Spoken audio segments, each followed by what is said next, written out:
예, 오늘 하이델베르 요리입니다. 먼저 말씀을 보겠습니다. 출애굽기 16장 1절에서 4절까지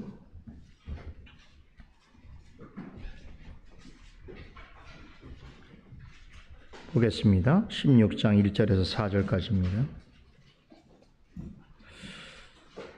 이스라엘 자손의 온 회중이 엘림에서 떠나 엘림과 시내산 사이 신광야에 이르니 애굽에서 나온 후 제 2월 15일이라 이스라엘 온 회중이 그 광야에서 모세와 아론을 원망하여 그들에게 이르되 우리가 애굽 땅에서 고기 가마 곁에 앉았던 때와 떡을 배불리 먹던 때에 여호와의 손에 주었다면 좋았을 것을 너희가 이 광야로 우리를 인도하여 내어 이 온 회중으로 줄여 죽게 하는도다.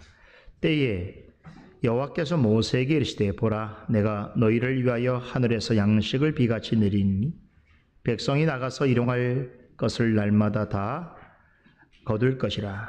이같이 하여 그들이 나의 율법을 준행하나 아니하나 내가 시험하리라. 아멘.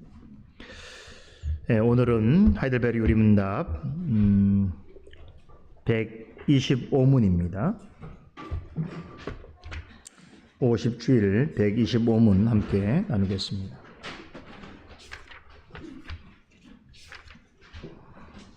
(336페이지) 제50주일 125문 문답합니다. 넷째 간구는 무엇입니까? 오늘날 우리에게 일용할 양식을 주옵소서로 이러한 간구입니다. 우리의 몸에 필요한 모든 것을 내려주시며 그리하여 우리 오직 주님이 모든 것의 근원님을 깨닫게 하시고 주님의 복 주심 없이는 우리의 염려나 노력 심지어 주님의 선물조차도 우리에게 아무 유익이 되지 못함을 알게 하옵소서. 그러므로 우리로 하여금 어떤 피조물도 의지하지 않고 오직 주님만 신뢰하게 하옵소서. 지난주까지 예수님께서 이렇게 기도하라라고 가르쳐 주신 주기도문의 전반부 세 가지 간구를 살펴보았지요. 제가 주기도문 해설을 시작할 때 주기도문의 구조에 대해서 설명드린 적이 있는데 주기도문은 먼저 서론으로부터 출발하죠. 하늘에 계신 우리 아버지여라고 하는 내용이 주기도문 전체 서론이라고 한다면 그 이후에 6가지의 간구들이 나옵니다. 6가지 간구의 전반부를 3가지 내용으로 또 간추려 볼 수 있는데 여기에 하나님의 이름과 하나님의 나라와 하나님의 뜻에 관련된 기도 내용이 나옵니다. 자, 그런데 이 간구들 먼저 6가지의 간구에 있어서 앞에 3가지 내용은 기도에 있어서 가장 근본적인 내용을 다루고 있습니다. 즉 우리가 기도할 때 가장 우선적으로 생각해야 될 내용이 무엇인가를 교훈해 주고 있는 것이죠. 그래서 하나님의 이름과 하나님의 나라와 하나님의 뜻을 성경이 가르쳐 주는 바대로 잘 알고 확신하여 하는 기도는 모든 기도에 있어서 가장 중요한 기초이고 핵심이다라고 하는 것을 우리에게 교훈해 주고 있습니다. 자, 이제부터는 우리 주기도문의 6가지 기도 중에서 후반부에 해당되는 3가지 기도를 배우게 되는데, 자, 앞에 3가지의 간구가 하나님에 관한 것이라고 한다면 지금부터 배우게 되는 뒤에 나오는 후반부의 3가지 간구는 우리에 관한 것입니다. 그래서 주제가 우리의 양식과 우리의 죄사함과 우리를 보호해 주심에 대해서 간구를 하고 있죠.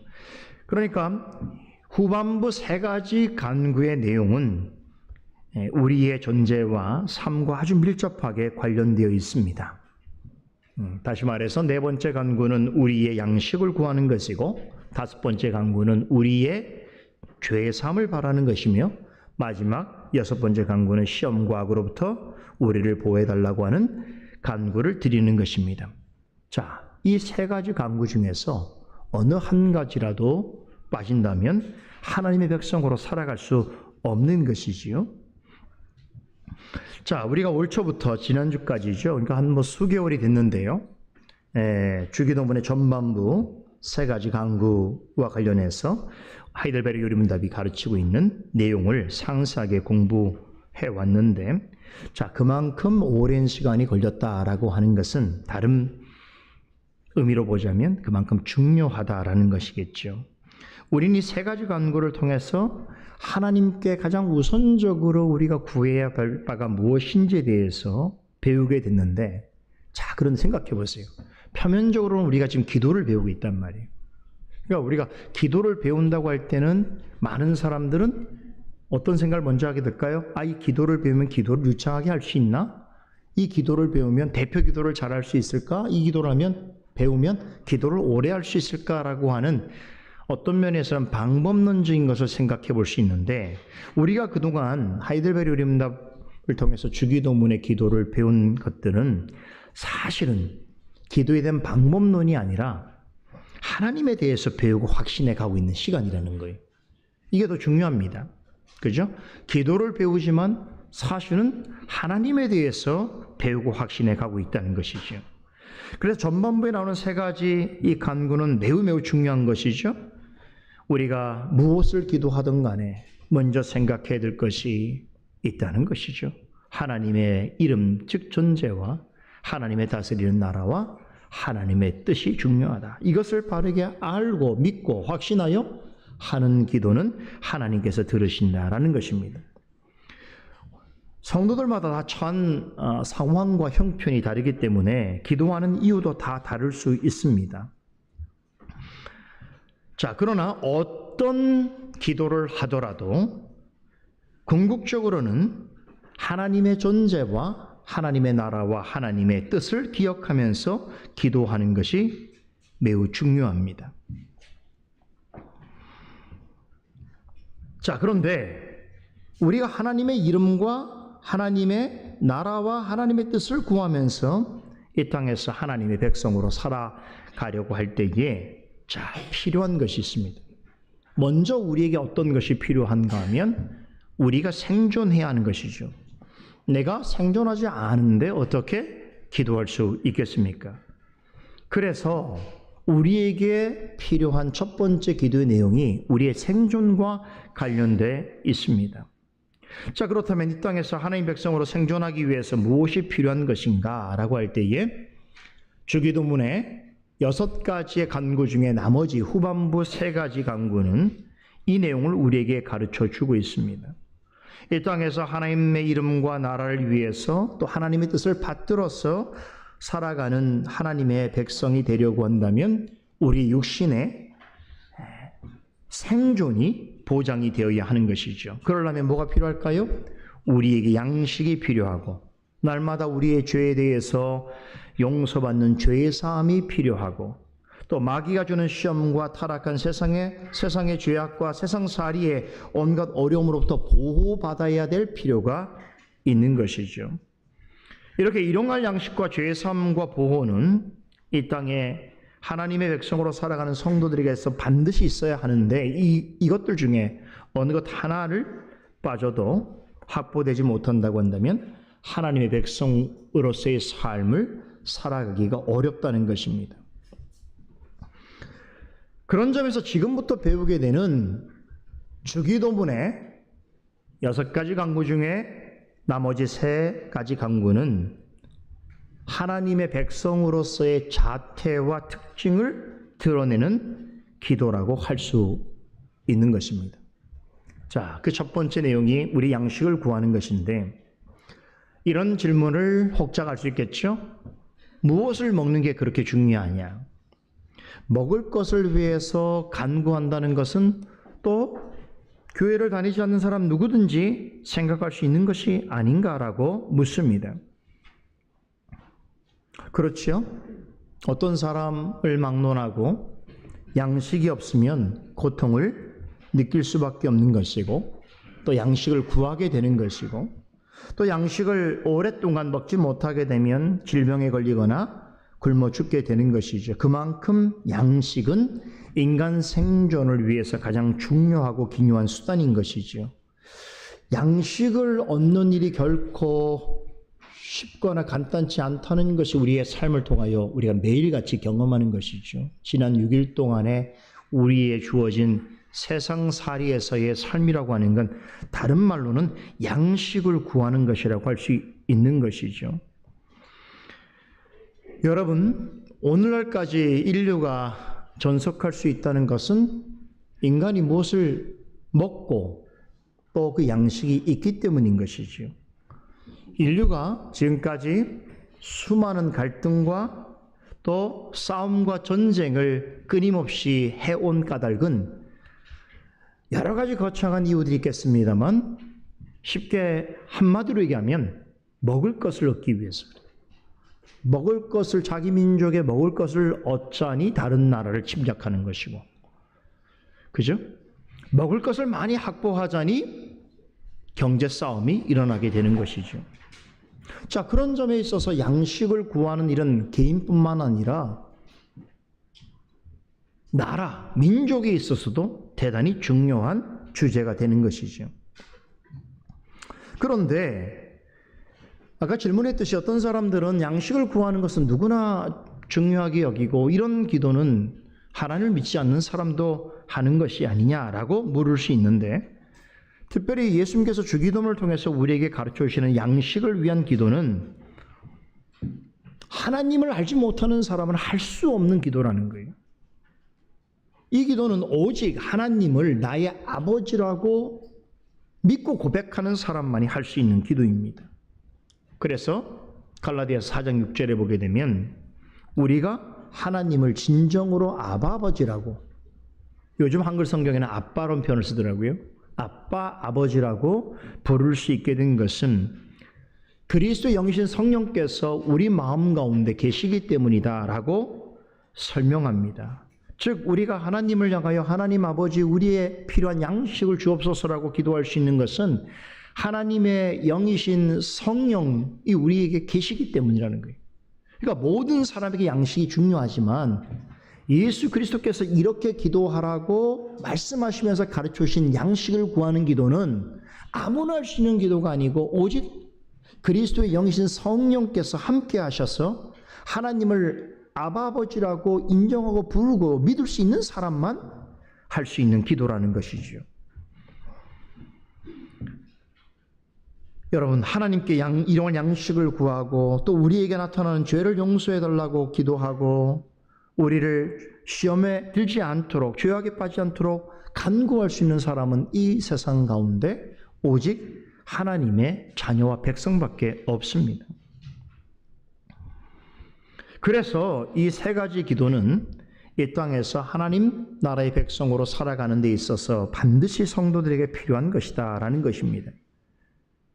그렇기 때문에 주기도문의 6번째 간구의 후반부에 나타난 세 가지 이 간구는 우리들의 간구라고 말할 수 있습니다. 자, 그런데 더 중요한 것이 있습니다. 우리를 위한 기도니까 당연히 우리를 위한 간구라고 말하는 동시에 또 한 가지는 하나님을 위한 간구라고도 말할 수 있는 것이죠. 왜 그러냐? 우리가 이런 기도를 하는 이유가 무엇인지를 생각해 보세요. 우리가 하나님의 백성으로 양식을 구하고 죄를 용서해 달라고 간구하고 우리가 시험에 들지 않고 죄악에 빠지지 않도록 우리를 보호해 달라고 간구하는 근본적 목적이 어디 있냐는 거예요. 그것은 앞서 우리가 살펴봤던 전반부의 세 가지의 간구, 즉 하나님의 존재와 하나님의 나라와 하나님의 뜻을 위하는 것이다, 이런 얘기죠. 그러므로 후반부에서 간구하는 이 세 가지 기도도 우리에 관한 기도이면서 동시에 하나님을 위한 기도다라고 생각해야 하는 것입니다. 왜 그렇습니까? 하나님의 백성으로서만이 하나님의 이름과 나라와 뜻을 추구하는 기도를 할 수 있게 되는 것이죠. 자, 이 점에 동의한다면 지금부터 살펴볼 주기도문의 후반부 세 간구는 이 땅에서 하나님의 백성으로 살아가는 성도가 하나님의 이름과 하나님의 나라를 위해서 또 하나님의 뜻을 올바로 수행하기 위하여서 반드시 필요한 것을 구하는 기도다라고 하는 것을 여러분들이 서론적으로 정리를 다시 한번 해보고 해두신 상태에서 이제 공부를 시작하도록 하겠습니다. 자, 그래서 이제부터 주기도문의 네 번째 간구에 대해서 공부를 해보려고 하는데요. 모두가 잘 아시는 것처럼 네 번째 간구는 오늘날 우리에게 일용할 양식을 주옵소서라고 하는 간구이죠. 참 이 짧은 간구이지만 이 간구 속에는 정말 역사적으로 또 신학적으로 교리적으로 대단히 중요한 의미가 숨겨져 있습니다. 그래서 이 짧은 문구 속에 들어있는 영적인 교훈과 의미에 대해서 제가 몇 주간에 걸쳐서 여러분들께 설명해 드리려고 하는데요. 자, 오늘은 그 첫 시간으로 오늘 이 기도에 있어서 매우 놀라운 사실을 하나 보게 되는데, 예수님께서 이 기도를 가르치실 때에 오늘날 우리에게 일용할 양식을 주옵소서라고 하는 기도는 예수님의 주기도문 내용 중에서 특별히 구약적 배경이 있는 기도입니다. 다시 말해서 네 번째 간구의 내용은 예수님께서 구약 성경의 어떤 사실을 근거로 해서 우리에게 가르쳐 주시는 기도라고 볼 수 있는데, 여기에서 오늘날 일용할 양식이라고 하는 말이 바로 오늘 우리가 읽은 출애굽기 16장 4절에 기록되어 있는 말씀입니다. 우리 16장 4절 다시 한번 볼까요? 한번 같은 목소리 읽어봅시다. 때에 여호와께서 모세에게 이르시되 보라, 내가 너희를 위하여 하늘에서 양식을 비같이 내리니 백성이 나가서 일용할 것을 날마다 거둘 것이라. 이같이 하여 그들이 나의 율법을 준행하나 아니하나 내가 시험하리라. 우리 많이들 아는 말씀인데요.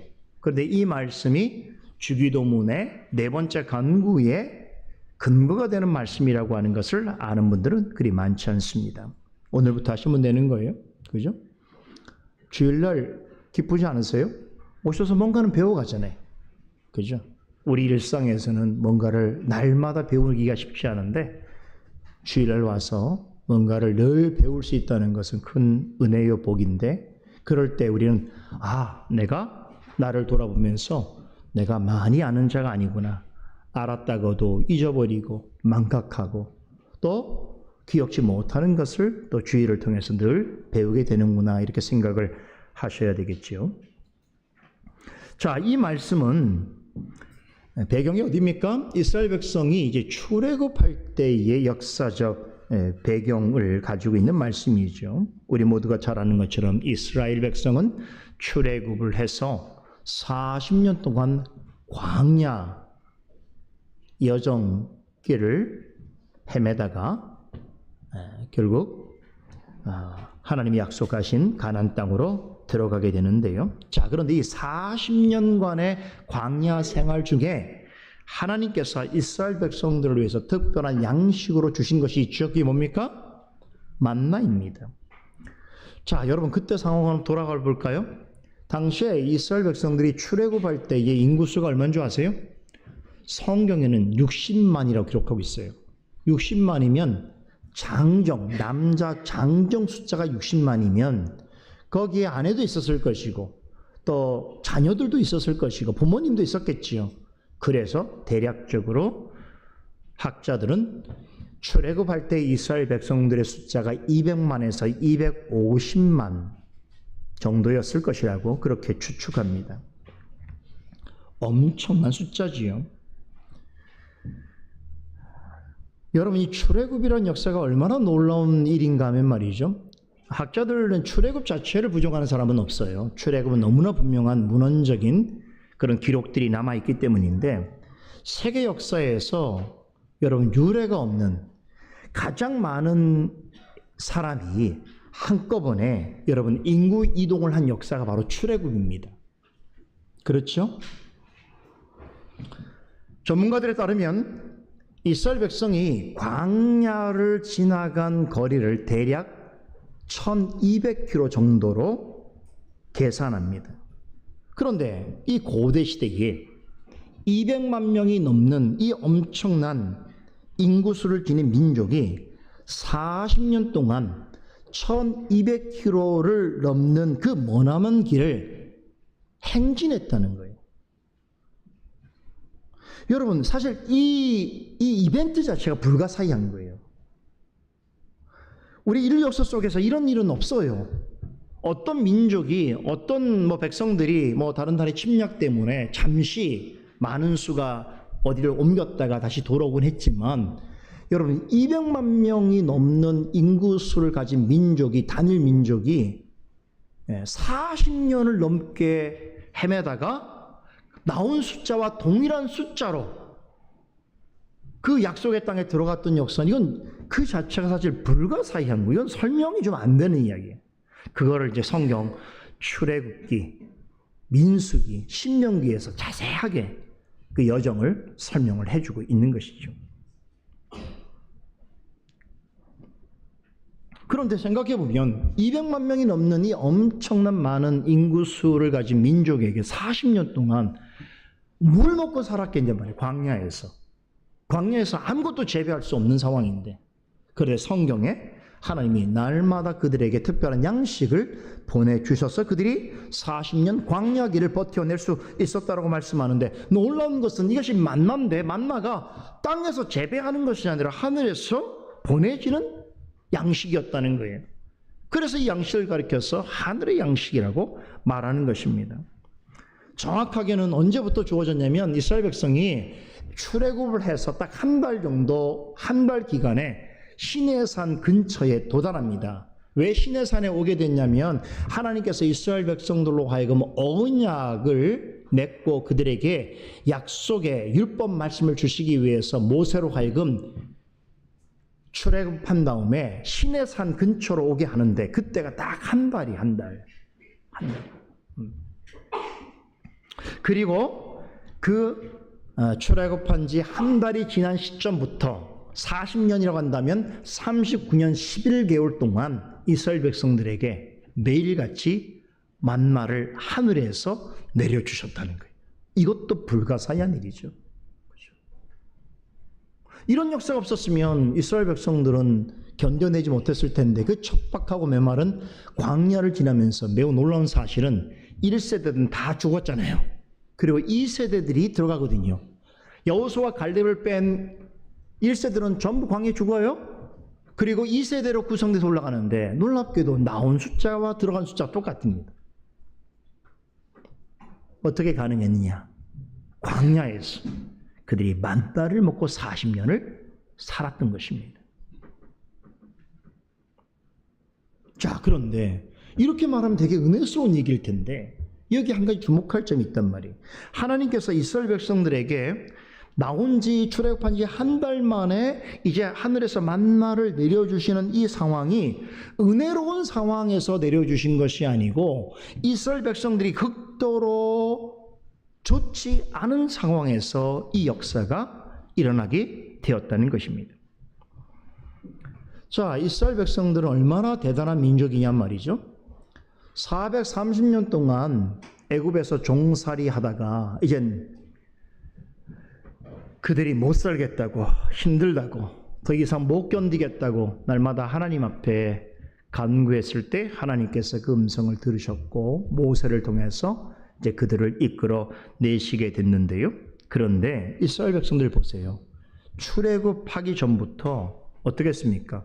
그들은 놀라운 하나님의 기적을 일상처럼 경험했습니다. 모세가 와서 기적을 보여준 건 아무것도 아니었어요. 모두 아시다시피 출애굽하기 전에 애굽 땅과 애굽 사람들에게 10가지 재앙이 내렸죠. 그거를 전부 이스라엘 백성들을 목도했습니다. 그리고 나오기 전에 어떤 일이 있었습니까?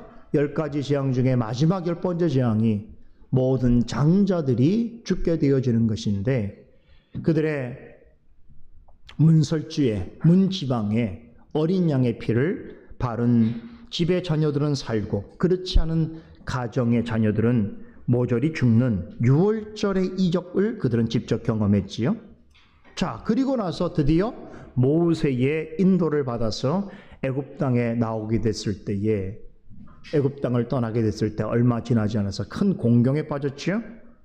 홍해를 만나게 됐습니다. 뒤쪽에는 바로가 군사들을 데리고 이제 이스라엘 백성들을 쳐들어 오는 상황인데, 그들에게는 배 한 척이 없고 그 깊은 홍해를 지나갈 방도가 없을 때에 정말로 놀라운 하나님의 기적을 통해서 그들이 그 홍해를 마른 땅같이 지나게 되었던 것이죠. 그 사건이 있은 후에 한 달 지난 상황에서 시내산 근처까지 오게 된 것입니다. 말씀드린 대로 하나님과의 언약을 맺기 위해서 시내산 부근까지 왔는데, 그런데 그들이요, 충격적인 것은 홍해를 건너고 이제 광야에 진입하면서부터 이제 불평 원망을 터뜨리기 시작하는 거예요. 가장 첫 번째 원망이 뭐였죠? 물 없다고, 마실 물이 없다고. 광야에 마실 물이 있다는 게 이상한 거 아닙니까? 당연한 거예요. 당연한 건데 그것을 가지고 이제 불평거리로 삼기 시작하는 거죠. 돈이 없으면 못 사 먹는 게 당연한 거잖아요. 그 당연한 건데 이게 불평거리가 되는 거예요. 공부 안 하면 점수가 좋지 않는 건 당연한 거예요. 근데 이게 불평거리가 되는 거예요. 불평하기 시작하는 거예요. 그래서 저는 좀 충격적인 것 같아요.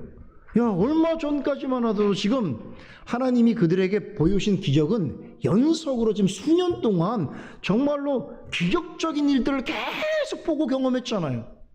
그리고 나서 홍해도 건넜단 말이에요. 홍해 건너니까 얼마나 좋은지 막 미리암이 막 소고치고 막 사람들 몰려들어서 얼마나 춤추고 댄스치는 똑같은 거죠. 춤추는 축제를 열고 얼마나 감격스럽겠어요. 그죠? 이제 애굽으로부터 나왔으니까.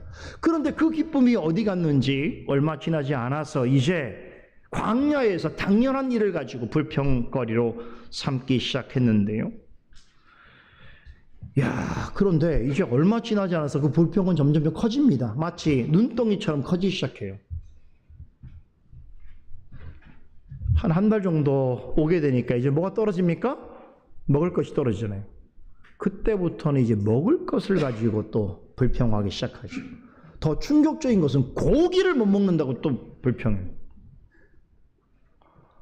말이 안 되는 거잖아요, 사실은.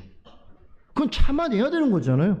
광야로 가는 사람이었고 그러면 당연히 그 정도의 불편과 어려움은 감수해야 되는 것인데 마치 당연히 하나님 앞에 무슨 은행에다가 자기의 돈을 맡기고 그 돈을 빼듯이 하나님께 그런 요구를 하고 있는 거예요. 마치 자기가 해야 될 마땅한 요구처럼 생각하는 거예요. 당당하게. 그렇죠? 우리 자녀들 잘 들으세요. 부모님한테 마땅하게 요구할 거 아무것도 없어요. 그 낳아주셔서 지금까지 잘 자라게 해주신 것만 해도 감사한 거예요. 근데 어떤 자녀들은 자기가 요구하는 게 당연하다고 생각하는 거예요. 부모님 때문에 지금까지 여기 살아왔고 여러 가지 누리고 있고 이런 환경에 처해 있는데 이것에 대해서는 감사한 걸 하나도 생각지 못하고 지금 당장에 자기가 원하는 걸 주지 않는다고 불평하는 사람이 이스라엘 백성 똑같은 거예요. 그렇죠? 그러면 우리 자녀들만 문제냐? 우리 엄마 아빠들은 문제가 없습니까? 하나님 앞에 어떤 일을 가지고 여러분이 생각하시고 여러분 앞에 불평 불만 없습니까? 하나님께 받은 게 너무 많은데 돌아보면 손으로 셀 수 없을 정도로 많은 은혜와 복을 누렸는데도 불구하고 당연한 것들 가지고 항상 하나님 앞에 감정의 기복을 보이고 불평하고 원망하는 일들이 많단 말이에요. 어떤 사람은 교회가 멀다 불평해요. 가까이 오면 되잖아요. 일찍 출발하면 되잖아요. 그게 왜 불평거리죠? 교회에서 밥 먹는데 맛이 없다고 불평해요. 그게 왜 불평거려? 그럼 자기 점심 싸우면 되잖아요. 그렇잖아요. 자기 만들면 되잖아요. 생각해보면 아무 불평거리가 아닌데 뭐 생각해보면 어떻게 불평만 전문적으로 연구하는 사람들인지 항상 불평을 해요. 뭔가. 그렇죠? 이스라엘 백성들의 속성하고 다른 게 아닙니다.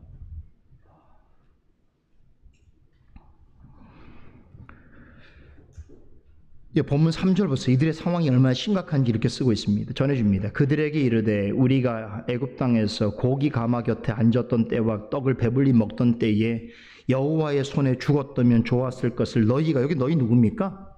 모세와 아론이에요. 너희가 이 광야로 우리를 인도하여 내어서 이 온 회중으로 굶어 죽게 하는구나. 야, 인간적으로 생각하면 좀 섭섭하죠. 저는 이제 모세 감정이입을 좀 하는 편인데, 말 같지 않은 얘기들에서 어떻게 이걸 감당합니까? 그렇잖아요. 그 은혜 복 받으려고 지금 나왔는데 지금 뭐 먹을 게 없다고 해갖고 뭐 이건 하나님도 욕하고 지금 자기 데려온 이 지도자들도 욕하고 차라리 나올 바가 아니고 애굽 땅에서 배부르게 먹다가 배 터져서 죽으면 더 나았을 뻔했다고 이런 소리를 하고 있는 거예요. 야, 이런 사람들을 데리고 뭘 하려니 되겠습니까? 더군다나 이 사람들이 어떤 사람이라고요? 얼마 전까지 정말 기적적인 일들을 시리즈로 경험한 사람들이에요. 그러니까 기억 속에 잊혀지지 않을 일들이잖아요. 그런데 마치 집단적으로 기억 상실증에 걸린 사람들 같이 구는 거예요. 근데 저는 생각해 보는 거예요. 아니 어떻게 저럴 수 있을까 생각해 보니까요. 이게 집단적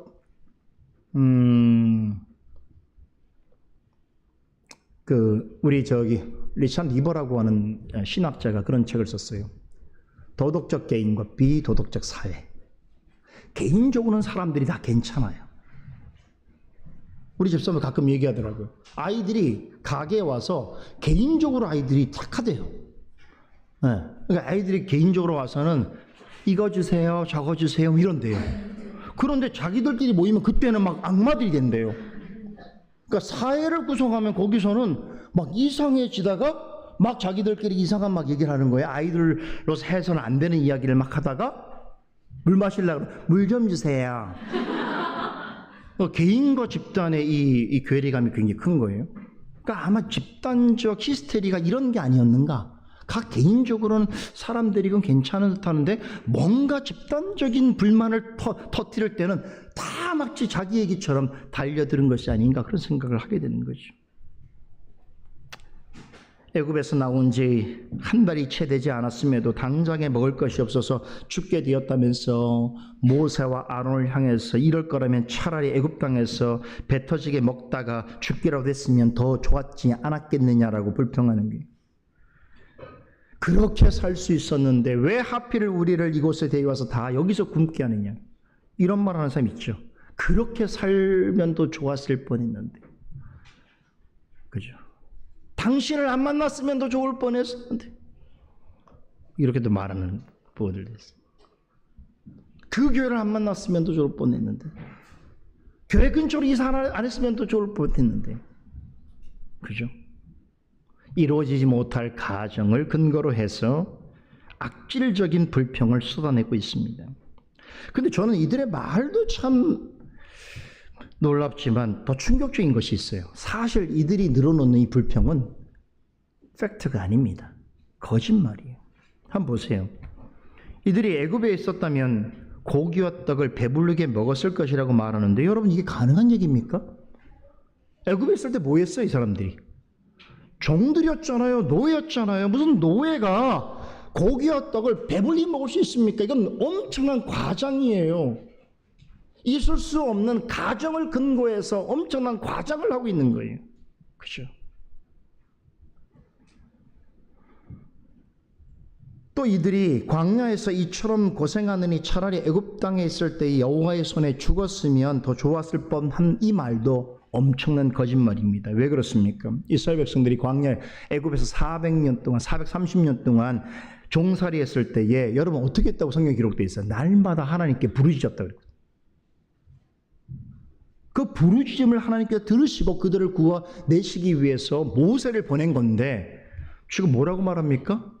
마치 애굽 땅에서 편안하게 살았던 사람들인 것처럼 그렇게 자신들을 묘사하고 있죠.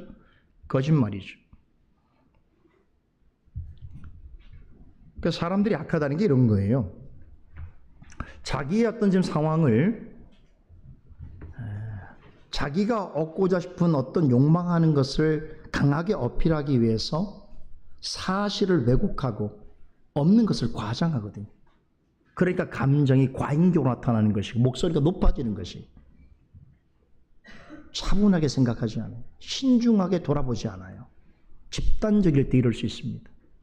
그죠? 약간 이단들이 나타나는 형상과 비슷한 거예요, 사실은. 누군가는 그러지 말라고 했었어야 되는데 백성들은 제어가 되지 않습니다. 왜 그렇습니까? 이해는 되죠. 먹는 문제가 그렇게 중요한 거예요. 아무리 좋은 세월을 산다고 하더라도 원하는 것을 마음껏 먹지 못하고 배가 부르지 못하면 백성은 봉기를 일으킵니다. 그래서 지도자들이 날마다 경제를 말하는 거예요. 민생을 말하는 거예요. 그죠? 먹는 게 그렇게 중요한 거예요, 사실은.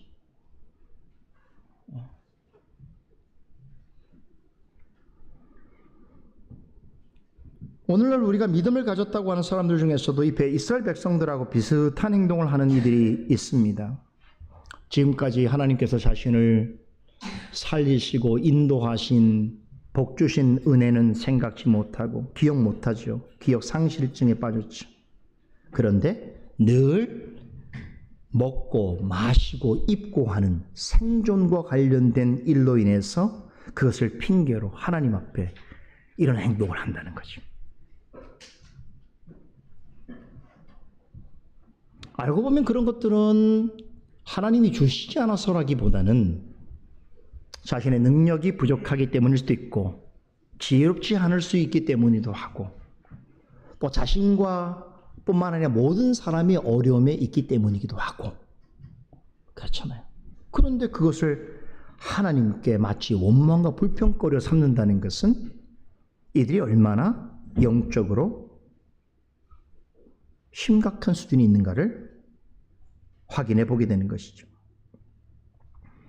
출애굽기 본문을 보면 한 가지 놀라운 사실을 또 발견하게 되는데 광야에서 이스라엘 백성이 불평과 온명을 하였을 때에 자, 그 말을 하나님이 직접 들으셔요. 야, 모세와 아론이 하나님께 고하는 방식이 아니라 이스라엘 백성들이 광야에서 모세와 아론을 향해서 원망과 불평을 터뜨리는 걸 하나님이 바로 들으셔요. 여러분 잘 생각하셔야 돼요. 그렇죠? 낱말은 새가 듣고 반말은 쥐가 듣는다는 우리말이 있지 않습니까? 누군가는 우리의 말을 듣는 뜻이거든요. 근데 우리가 하나님 앞에 하는 원망과 불평은 하나님이 바로 들으셔요. 누구 거칠 필요가 없는 거예요.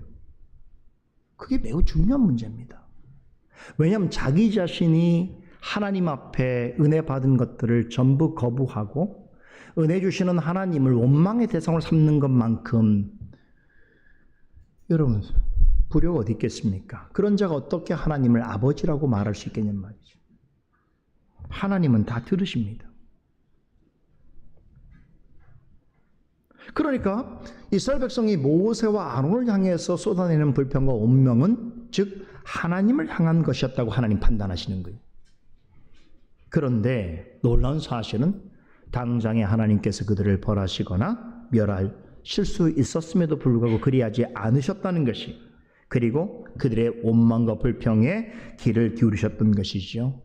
그리고 친히 그들 앞에서 앞으로 행하실 일들을 가르쳐 주십니다. 왜 그러셨을까요? 어떤 경우에는 하나님께서 크게 책망하시기도 하고 또 심판하시기도 하는데 이런 상황에서도 하나님께서 왜 그들에게 멸하지 않으셨을까요? 하나님의 목적하신 바가 있기 때문에 그리고 그 목적하신 바를 이루기 위해서는 하나님의 오래 참으심의 은혜가 필요했기 때문인 거죠. 첫째로 하나님께서는 하늘에서 양식을 비같이 내려주시겠다고 약속하셨습니다. 그러니 날마다 나가서 거둬들이라고 하셨는데요. 바로 이것이 만나지요. 14절에 보게 되면 읽진 않았습니다만 만나가 어떻게 생겼는지 설명해 주고 있어요. 작고 둥글고 서리같이 가는 가루 같다라는 거예요. 그러니까 이제 이게 뭐냐면 여러분 만나라고 해갖고 뭐 어떤 만들어진 완제품으로서의 음식이라기보다는 어떤 음식을 만들 수 있는 재료로서의 성격이 더 강한 음식이었던 거예요. 그래서 그것을 가져다가 어떻게 합니까? 그걸 모아다가 집에 돌아가서 그것을 뭐 굽기도 하고 찌기도 하고 삶아 먹기도 하고 하는 요리를 하도록 하신 것입니다. 근데 하나님께서는 만나만 주시지 않으셨어요. 또 뭘 주셨어요? 저녁에는 메추라기를 보내주셨어요. 그래서 메추라기도 지내가면 아침에 잔뜩 메추라기가 내려와 있는데 이거를 하나님이 다 하나씩 이렇게 배정해 주신 게 아니라 너희들이 오늘 먹을 만큼의 양식물을 가져갈 수 있도록 했단 말이에요. 그러니까 아마도 이스라엘 백성들이 아침마다 메추라기를 잡으러 다녔겠지요. 진해에 있는 메추라기 나에게 필요한 몇 마리를 가져다가 집에 가서 대신 고기를 먹을 수 있었던 것이겠지요. 참 이 모습을 보면 하나님께서 지금 방금 전까지도 그렇게 때를 쓰고 참 완고하게 완악하게 영악하게 굴던 이스라엘 백성들 그를 어떤 태도를 취하십니까? 참 전 이걸 생각이 나더라고요. 이 말씀 생각해 보면서 참 부모님들이 우리 어린 자녀들 키우는 게 쉽진 않잖아요. 젖먹이 키우는 것도 쉽지 않아요. 근데 젖먹이가 참 이쁘죠. 가장 이쁠 때가 언제입니까? 자줄 때 이쁘잖아요. 근데 눈 뜨고 막 배고프다고 난리를 칠 때 어떻습니까?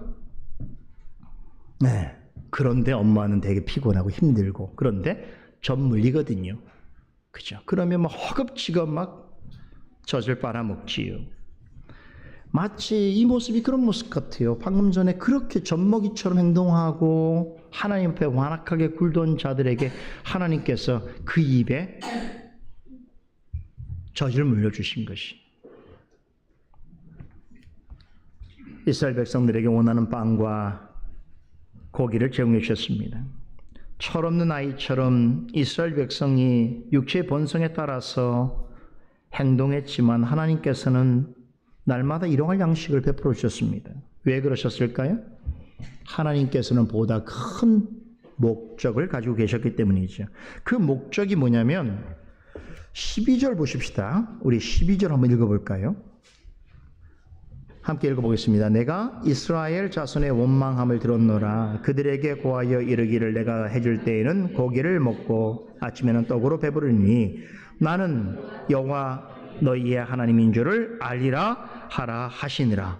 12절 하반절 답이 나오죠. 이스라엘 백성들에게 날마다 일용할 양식을 주신 하나님의 의도가 뭐라고요? 내가 너희에게 여호와 하나님인 줄을 알게 하기 위해서 그러하셨다는 것이죠. 우리 하나님은 참 그런 분이셔요.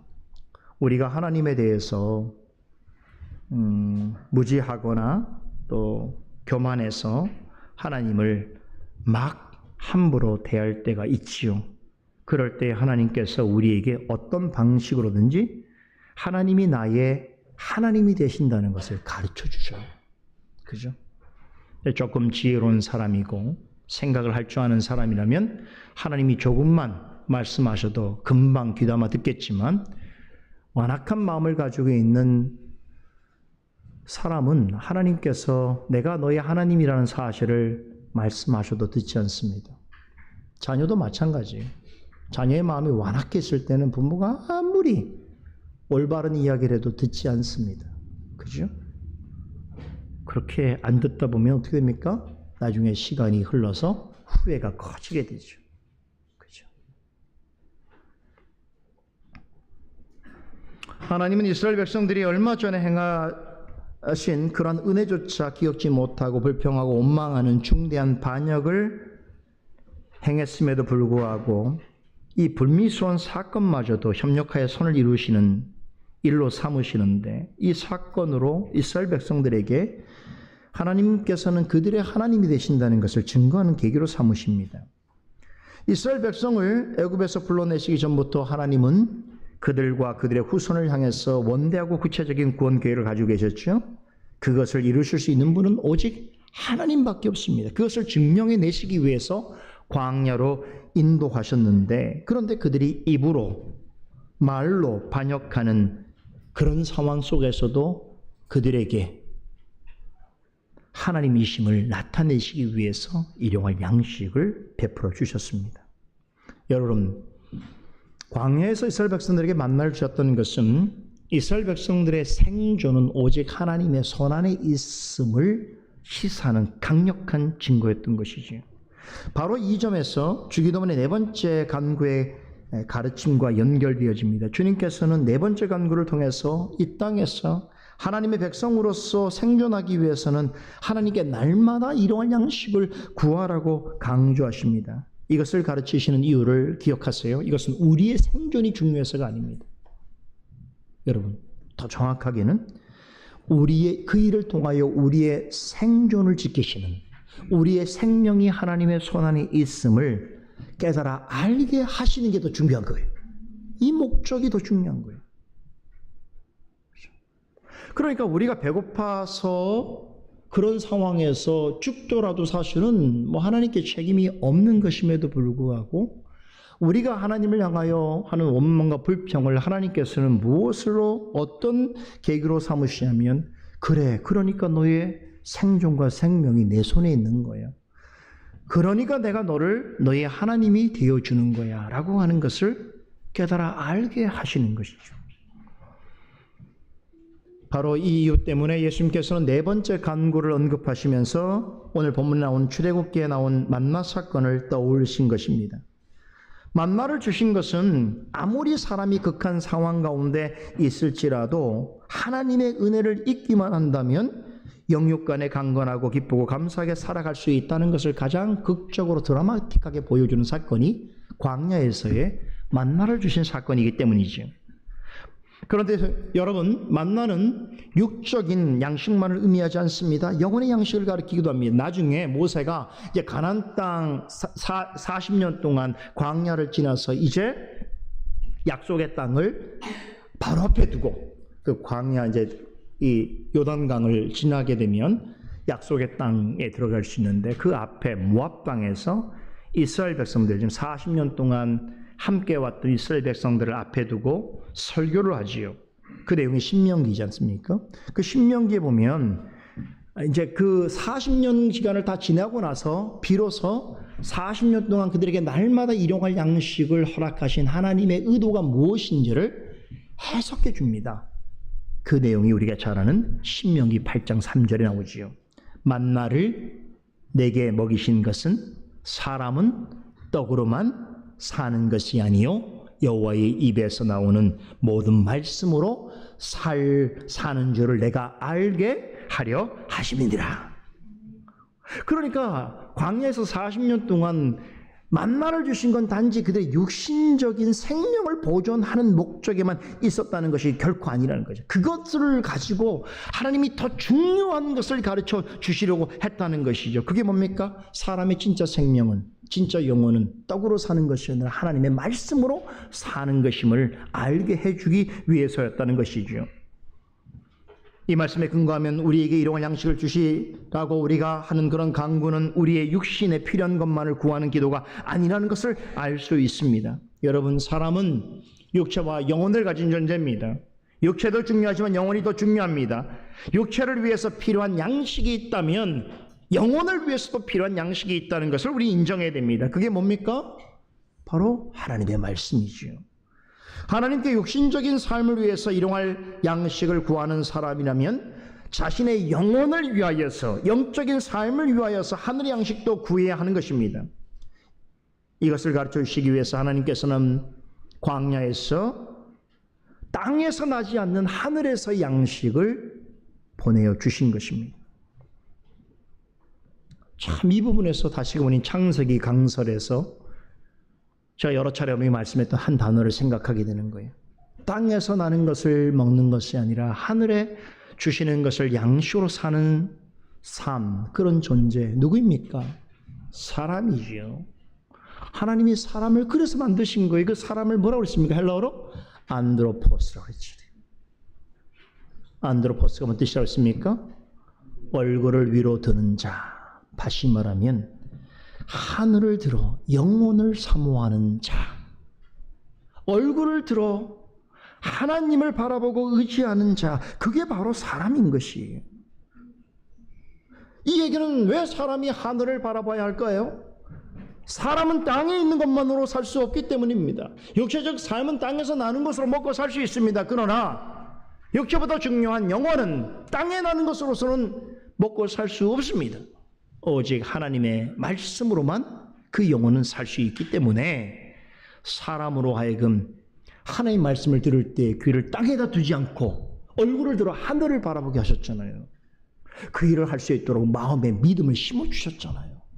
그래서 우리는 아주 중요한 문제, 우리 영혼과 관련된 문제가 있을 때는 땅을 바라보지 않습니다. 사람을 찾아가지 않습니다. 하나님을 바라보게 되는 것이죠. 하나님이 사람을 그런 존재로 지으셨어요.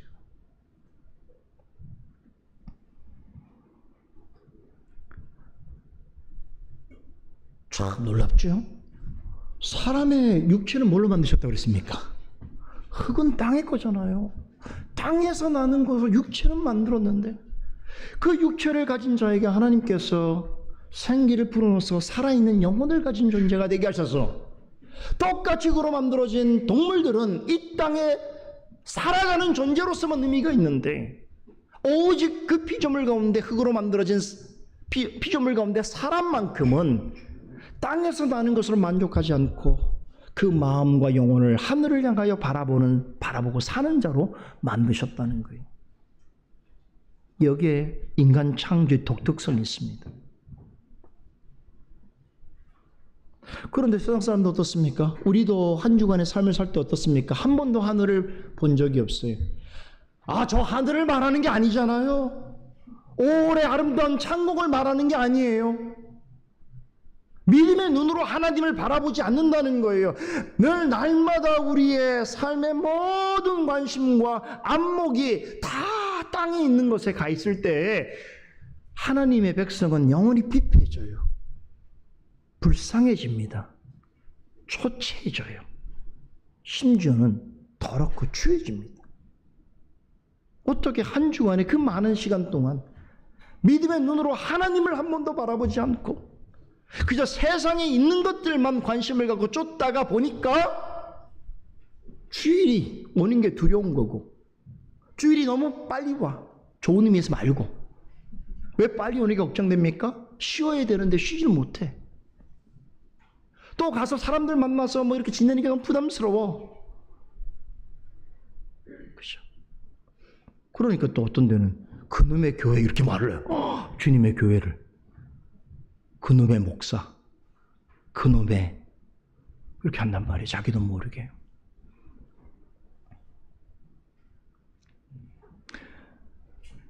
사람이 사람이라고 사람이 아닌 것이죠. 하나님이 만드신 사람은 존재론적으로는 하늘을 바라볼 때만이 의미 있는 삶을 사는 존재인 것입니다. 아무리 세상에 우리가 땅을 딛고 사는 존재들이고 땅에서 나는 것을 먹고 사는 존재라고 하더라도 우리에게 믿음을 주신 것은 바로 하늘을 바라보라는 거예요. 하나님 나라를 사모하라는 거예요. 그러면 세상에서 얻을 수 없는 평강과 안식과 화평과 확신을 가질 수 있는 것입니다. 그런 의도로 사람을 창조하신 의도를 사람이 떡으로만 사는 것이 아니요 여호와의 입에서 나오는 모든 말씀으로 사는 줄을 내게 알게 하려 하심이라는 말씀으로 대변해 주신 것입니다. 하나님의 영생을 지닌 사람은 입으로 먹는 떡으로만 살 수 없습니다. 사람의 영혼은 하나님의 입에서 나오는 모든 말씀으로만 살아갈 수 있습니다.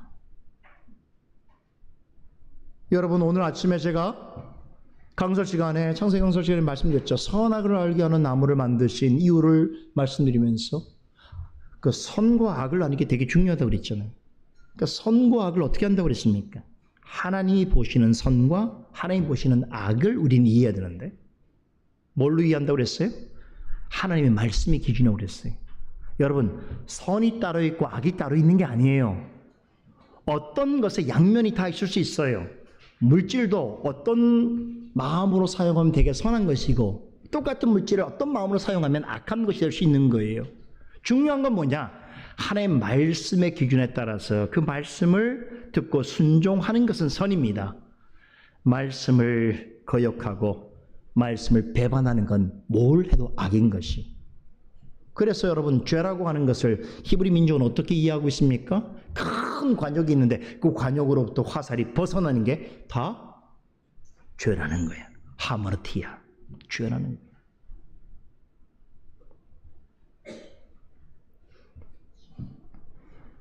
출애굽 사건을 통해서 우리가 기억해야 될 중요한 교훈입니다. 오늘 출애굽기 본문에서 하나님이 불평원망한 이스라엘 백성에게 일용할 양식을 하늘에서 비같이 내려주시겠다라고 하시면서 더불어 밝히신 중요한 말씀이 있는데, 둘째는 이스라엘 백성이 하나님의 율법을 따르는지 따르지 않는지를 시험하여 보겠다라고 4절 하반절에 말씀하시지요. 하나님께서는 이스라엘 백성이 만나를 거둘 때에 한 가지 대원칙과 세 가지 규례를 말씀하십니다. 대원칙만 오늘 말씀해 드릴 거예요. 대원칙이 뭐냐면 날마다 나가서 먹을 만큼을 거두어 드리라는 것이에요. 여러분, 이게 굉장히 중요한 말씀이에요. 하나님 만나 주실 때에 그냥 그들의 입에다 넣어주시는 방식으로 주지 않으셨다는 거예요. 생존을 위한 것을 주셨는데, 그런데 그것을 위해서 그들의 밥상 위에 만들어진 음식으로 제공하지 않으셨다는 거예요. 날마다 공급해 주시되 매일같이 그 사람이 부지런히 그때에 그 시간에 나가서 거두어 드리려고 하신 거예요. 이게 하나님의 은혜의 법칙입니다. 그 사람의 존재와 가지고 있는 자유의지를 무시하는 방식으로, 사람이 아닌 로봇이나 동물처럼 취급하는 방식이 아니라 어떤 것을 누릴 때에 그 누림에 대한 책임과 의식을 갖고 행할 수 있도록 하신 게 하나님이 창조하신 사람의 특징이에요. 그래서 생존을 위한 것을 베풀어 주셔도 입에다 절대 넣어주지 않으셔요. 나아가서 거두게 하십니다.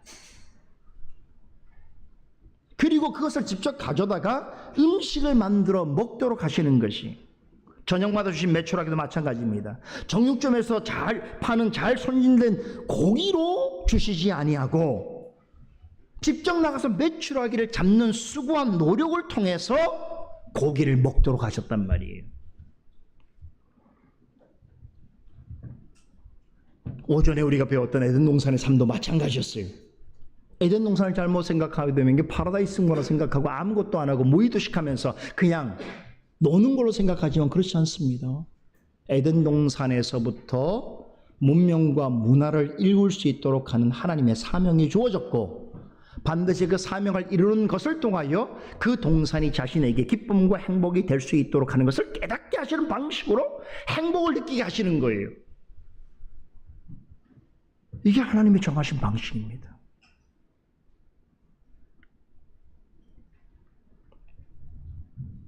그래서 일해야 되고 공부해야 되고 노력하고 애써야 돼. 그 방식을 통해서 나의 존재됨을 깨닫게 되고 내 사명을 알게 되고 내가 해야 될 이 땅에 왜 하나님 나를 허락하신지를 깨닫게 되는 거예요. 그죠? 매일 휴가 같아서는 안 되는 것이에요. 휴가는 딱 그 휴가 때만 필요한 일이에요. 다른 때는 날마다 성실하고 정직하게 최선을 다해서 일해야 되는 거예요. 다음 주에 창세기 강서를 통해서 이 부분을 설명을 더 드리게 됩니다. 우리에게 일용할 양식을 주옵소서라고 우리가 기도해야 되는데, 기도할 때 이 기도를, 그러니까 내 입에 밥 주세요, 이렇게 하면 안 된다는 거예요. 이 기도하고 나서 하나님 밥상 차려주세요 이러면 안 된다는 거예요. 이 기도하면 어떻게 한다고요? 하나님이 너에게 먹을 것을 하늘에서 비같이 제공해 주실 터이니 너는 날마다 나가서 그날만큼의 먹을 것을 거두어 드리라 라고 말씀하십니다. 아무리 하늘에서 많은 것을 주셔도 게을러 빠져서 정한 시간이 일어나지도 않고 가라는데 가지도 않고 가져와서 먹지도 않고 하면 만나와 메추라기는 아무런 의미 없는 거예요. 주기도문의 네 번째 간구에도 만나와 메추라기를 얻는 영적 원리가 그대로 적용됩니다.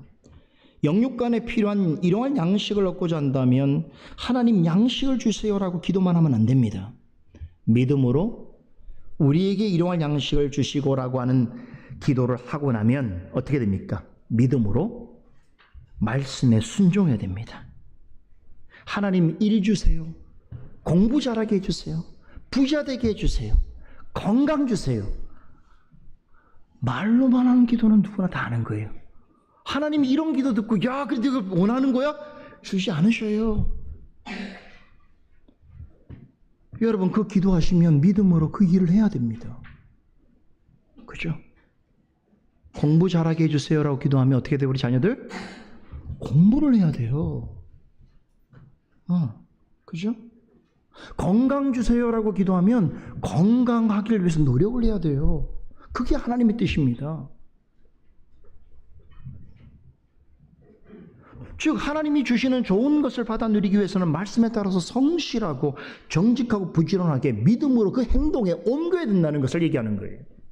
이것이 하나님이 주시는 우리에게 영육간에 필요한 양식을 얻고 맛보게 하시는 대원칙입니다. 이 대원칙을 바탕으로 해서 하나님이 세 가지 구체적인 규례를 제정해 주시는데 다음 주에 하겠습니다. 기도하겠습니다. 거룩하신 하나님 감사합니다. 주님께서 가르쳐 주신 기도를 살피고 배우는 과정에서 늘 우리 자신의 모습을, 우리의 민낯을 드러내 보이시는 그 하나님의 기쁘신 뜻 앞에 참으로 겸손해질 수밖에 없습니다. 하나님, 우리가 늘 주님 앞에 하는 모든 간구의 내용들이 이렇게 하나님께서 우리에게 바라시고 요구하시는 가르침에 합당하기를 원합니다. 그러나 무지하고 연약하여서 하나님의 뜻에 합당한 것을 간구하기조차 어려울 때가 있습니다. 주여, 오래 참으시는 은혜를 주시는 주여, 우리에게 지혜와 명철을 주시고 인내하며 마땅히 행할 것들에 대하여 정직하고 성실하고 부지런함으로 믿음으로 행동으로 옮길 수 있도록 주여 격려하여 주시고 도와주시옵소서. 이번 한 주간도 우리의 삶 터전 가운데에서 먹을 양식을 위해서 또 우리의 필요한 것들을 위해서 분투해야 되는 일들이 있습니다. 주여, 우리의 모든 것을 아시오니 우리를 긍휼히 여겨 주시고 그 모든 일을 잘 감당하여 하나님께 영광 돌릴 수 있도록 주여 함께하여 주시옵소서. 살아계신 예수 그리스도 이름으로 기도드리옵나이다.